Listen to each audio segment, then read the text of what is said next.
ये जो book of life है, ये जो जिंदगी की किताब है, इसकी खास बात ये है कि इसका हर पेज, हर सफा दूसरे सफे से बिल्कुल मुख्तलिफ है, डिफरेंट। किसी सफे पर गम की तहरीरें लिखी हुई है, किसी सफे पर खुशी के उन्वान दर्ज है, किसी सफे पर प्रॉब्लम्स हैं, हार्डशिप्स हैं, स्ट्रगल्स हैं, स्ट्रेसेस हैं, टेंशन्स हैं, और किसी सफे पर आसानियां हैं, सुकून है, अमन है, राहत है, चैन है। तो हर पेज दूसरे पेज से बिल्कुल अलग है, डिफरेंट। प्रॉब्लम्स, हार्डशिप्स और परेशानियां ये हर इंसान की जिंदगी का लाजमी हिस्सा है, चाहे वो बादशाह हो या फिर वो फकीर हो। जिस इंसान ने भी इस दुनिया में आंख खोली है, जन्म लिया है, उसने परेशानियां भी देखनी है और उनके सॉल्यूशंस भी तलाश करने हैं। लेकिन कभी कभी हमारी लाइफ में परेशानियां इस अंदाज से आती हैं कि हम चारों तरफ से ट्रैप हो जाते हैं, चारों तरफ से घिर जाते हैं। कोई रास्ता, कोई सॉल्यूशन, कोई एग्जिट समझ ही नहीं आता कि इंसान करे तो क्या करे।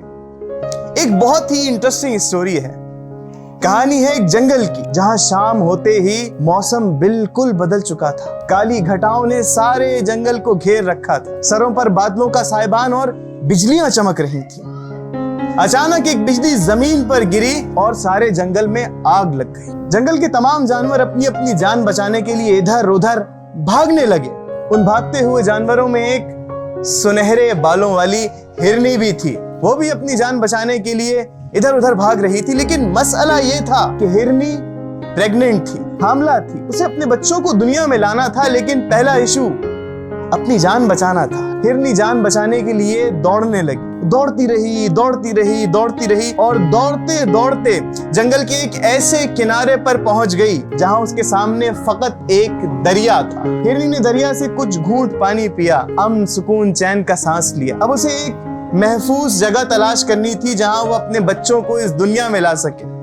अचानक उसे महसूस हुआ कि कोई उसका पीछा कर रहा है। उसने पलट कर देखा तो झाड़ियों के पीछे एक शिकारी बैठा बंदूक में गोलियां भर रहा था। हिरनी ने वहां से भागना ही मुनासिब समझा। वो भागने के लिए दूसरी जानिब पलटी थी तो देखती है कि सामने से एक शेर आ खड़ा है। इस वक्त हिरनी चारों तरफ से ट्रैप हो चुकी थी, फंस चुकी थी, घिर चुकी। उसे समझ नहीं आ रहा था कि क्या करे। एक तरफ जंगल की आग है, एक तरफ शिकारी है, एक तरफ शेर है और एक तरफ ठाठे मारता दरिया। जाए तो जाए कहाँ? हिरनी ने सोचा कि अगर मरना ही है, जान देनी ही है, तो क्यों ना इज्जत से जान दी जाए। हिरनी सीना तान के शिकारी के सामने खड़ी हो गई, अपनी आंखों को बंद किया और पुकारा अपने खुदा को कि ऐ खुदा, तूने आज तक मुझे जो भी कुछ अता किया, जितनी भी नेमतों से नवाजा, जितनी भी ब्लेसिंग्स हैं तेरी, मैं आज सबके लिए थैंकफुल हूँ, सबका शुक्रिया अदा करती हूँ। तूने जिंदगी दी, रिस्क दिया, रहने को जंगल, रिश्तेदार, जो भी कुछ दिया, मैं एक एक चीज के लिए आज थैंकफुल हूँ। Thank you my God. बस इतना कहना था। इधर उसकी जबान पर शुक्रिया के अल्फाज आए, इधर उसकी जबान पर ग्रेटिट्यूड सजा और उधर मिरेकल होना शुरू हुआ, मौजज़ात होना शुरू हुए। शिकारी ने बंदूक तानी हुई थी, उंगली ट्रिगर पर थी, उंगली में मूवमेंट हो रही थी,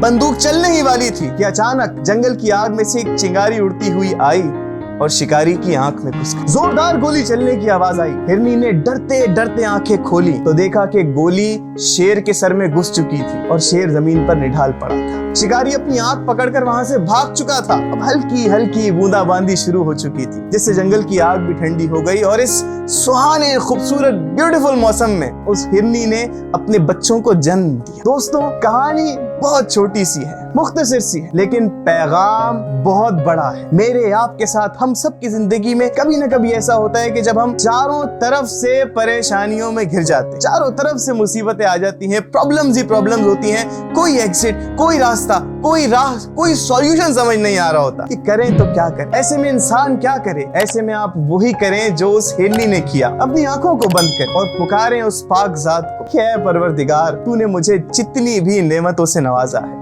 जो भी कुछ दिया है, जितनी ब्लेसिंग्स हैं, रिस्क, घर, माँ बाप, सही सलामत जिस्म, सेहत, जो कुछ भी दिया है, आज मैं तमाम चीजों के लिए तुम्हारा थैंकफुल हूँ, आपका शुक्रिया अदा करता हूँ ऐ मेरे परवरदिगार। बस इतना कहना है और आप देखिएगा कि आपकी जिंदगी में किस तरह मिरेकल होते हैं, किस तरह आपको उरूज दिया जाता है, किस तरह उन प्रॉब्लम्स को सॉल्व कर दिया जाता है, किस तरह वो हार्डशिप्स के बड़े बड़े पहाड़ जो आपके सर पर टूट रहे होते हैं वो रेजा रेजा बन के उड़ जाते हैं। This is the power of gratitude. कहते हैं शकर और शुक्र में जबर और पेश का फर्क। अगर आप अपनी जिंदगी में पेश के साथ शुक्र को शामिल कर लें तो आपकी जिंदगी जबर के साथ शकर हो जाएगी।